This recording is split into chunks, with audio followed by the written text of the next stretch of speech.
What's up, gourmet gamers, and welcome back to Cooking Character Concepts, where I mangle and twist the rules of D&D to create some of the most unique characters that I can possibly come up with, but sadly we'll never get to play since I am burdened with this glorious purpose of being a forever DM. So instead I hand them off to you, hoping to give you some inspiration from them. Today I wanted to try to fix summoners. For the uninitiated, summoners in any TTRPG or tabletop role-playing game get a bad rap for taking really long in their turns, since they have like 6 or 7 corgis that they have to take individual turns for to decide what they're going to do to try to attack the Carnotaurus barreling towards them. Now, the love of animals and collecting magical beasts is deeply rooted in the autism of everyone who ever watched or played Pokemon growing up, so I think it's kind of unfair to just say you shouldn't collect every mystical monster you meet on your journey. So I decided to step in and use the magical potential of flavoring to balance the scales of D&D rules and the ever-growing autistic desire to be a Disney princess, but the birds breathe fire and can stop time. Now, before we start with the build, for those of you who are new to D&D or any TTRPG, I'll explain what flavoring really is. And it's essentially how your spells or actions look or act within the confines of that spell or weapon you are using. For my JJK fans out there, think of flavoring as kind of a binding vow between you and your DM. You can alter the action in any agreed manner, but in return, the DM can use this agreement to his advantage as well. For example, one of my favorite reflavors for weapons is to turn the Maul, a two-handed bludgeoning weapon that hits as hard as a greatsword, into heavy gauntlets or even just your actual fists. The way this flavor works is you still abide by all the rules and stipulations of using a Maul, meaning it has to be two-handed, it's still considered heavy, you can't wear a shield while you're using it, but when describing your attacks, instead of being Thor swinging a heavy hammer around, instead you just narrate you boxing up the ogre with your fists. And in return, now your DM has the ability to reduce damage if you're forced to use one hand, or, like I used in my Emma Frost build, have it only apply when you're in your diamond form, which was also a reflavored rage for her. So your fists are completely normal, dealing like 5 damage at max unless you take monk, but whenever you rage they become superhuman, allowing you to throw 2d6 on top of it. Furthering this idea depends on your DM and how far they want to really play into your hero fantasy. Personally, I'd love to give this character a few levels of fighter or even monk, so long as it doesn't step on the toes of any other players trying to be really strong as well. And for spells, the ideas are infinite. It can be as simple as turning Firebolt green, or as ornate as your arm mutating into the head of a dragon as you blast heat out from it. If you can't tell, I love flavor. It's easily my favorite thing about D&D, and it's kind of where this channel was birthed from, which is also the perfect transition to get me talking about why today is so special in this channel's history. Now, this will only be a second, so if you're just here for the build, don't worry, I'm not about to get all preachy, but this marks my 2nd year anniversary of being here on YouTube.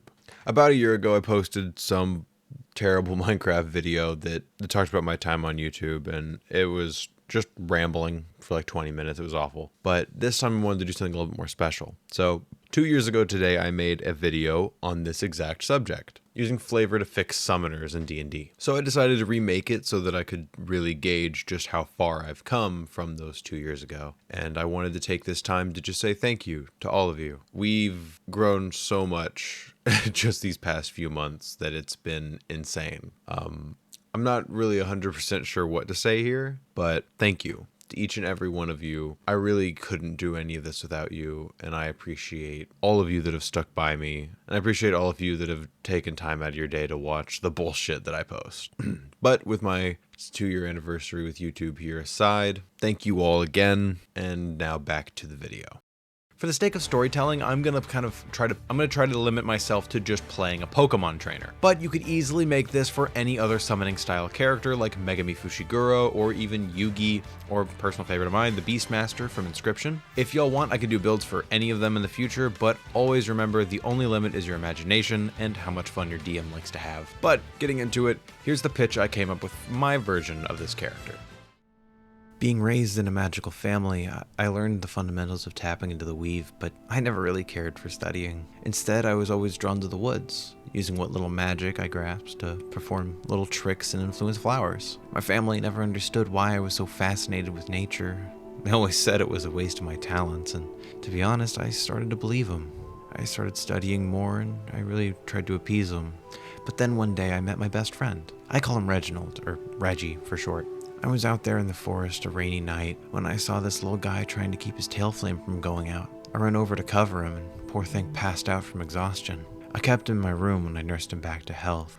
But don't worry, Reggie's as spry as a blink pup in spring now. And on top of that, I learned a whole slew of new spells to keep him safe on our travels. There's this one, it's like a little arcane orb I can put him in so he can rest while we're adventuring, along with a whole bunch of different healing spells to keep my little guy up.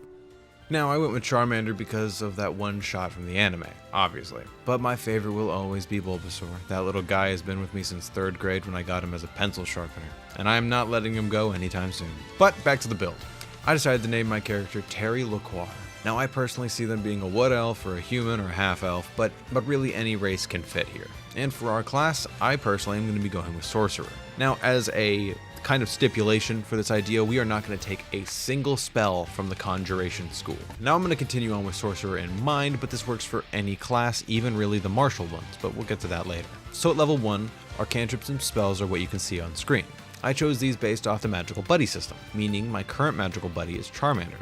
So I went with a ton of fire spells, or at least spells I could see a low-level sorcerer actually knowing, since our character is a studying mage, no matter how much he doesn't really want to be. And feel free to treat yourself as completely non-magical and take only spells based off what your buddy would have. So, to reiterate, this summoner relies entirely on the Beastie Boys, essentially flavoring your spells to come from them instead of you. So now these little guys love you, so they're always going to stick around and try to protect your fragile body with theirs. But before we get into that, I want to talk about why I love this flavoring so much. So often in D&D, spellcasters just pull spells out of their ass because they leveled up.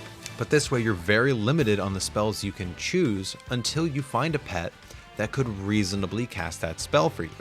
Not to mention that as a DM, this would make for some beautiful world building, as now I can work in magical animals helping out people like Pokemon do. Imagine in your D&D setting there's a coastal town that's been struggling to get fresh water for their crops. So an adventurer goes out to the ocean and employs a local dragon turtle to blast some water over their crops, and in return it gets to sunbathe unbothered on their beaches. Maybe even a couple cabbages if the harvest is well. It adds so much to the world and makes the, quote, monsters you fight so much more realistic and useful rather than just having a hack and slash adventure where you kill everything in your path. And then you could even take one of the dragon turtle's babies, with permission from Mama of course, to expand your repertoire of spells and allow you to take some defensive spells like shield or water spells, making them loosely into like your little Squirtle. Limitations are the best way to make your character interesting, and I will die on this hill. But now that I've explained this to the players of D&D, to all my DMs out there that usually get left out in these builds, let me show you some lovin'. If one of my players came up to me with this idea, I would immediately go with what would happen if you died or if Charmander died. Since your Charmander's not invulnerable, he has hit points, he has a stat block that I would probably say like a pseudo dragon, he would have hit points. Especially in D&D, if you go down, you don't just go to a Pokemon Center.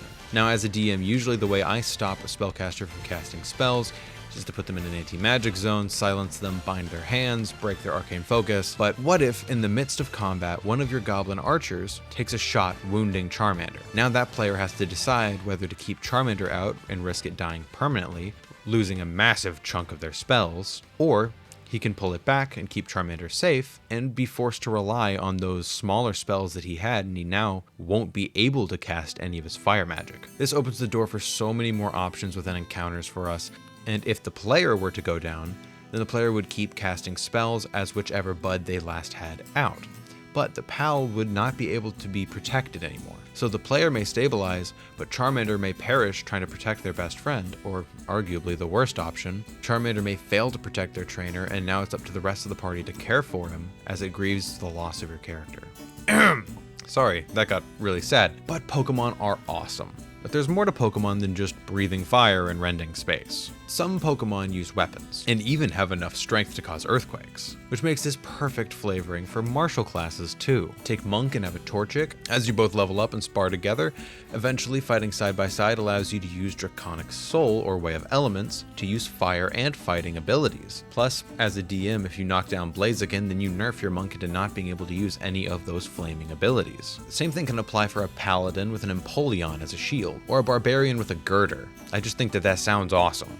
This even can extend to playing Venom as a barbarian. When you rage, immediately having all 19 inches come out, or you can have a stand character from JoJo. But regardless of what you use, it's important to care for your summons. It makes the whole experience more enjoyable for everyone at the table, and it feels like your summons are actual creatures you care about. And to wrap this up, here's my last idea to how to make summoning work, which is using summons to embolster your allies. Now obviously you can use your spells and reflavor them like I mentioned earlier, that's nothing new.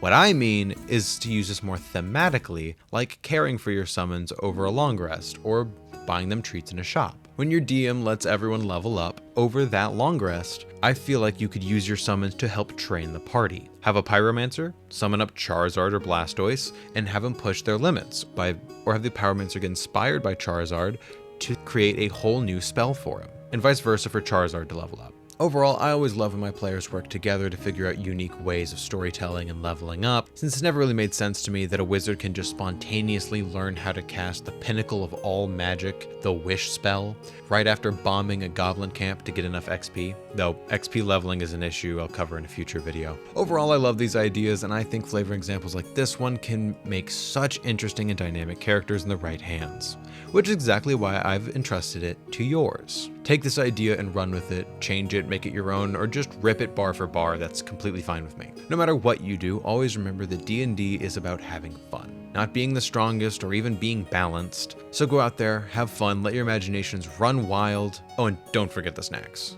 But that'll be it from me, folks. I hope you enjoyed, and I'll see y'all next time. Bye-bye.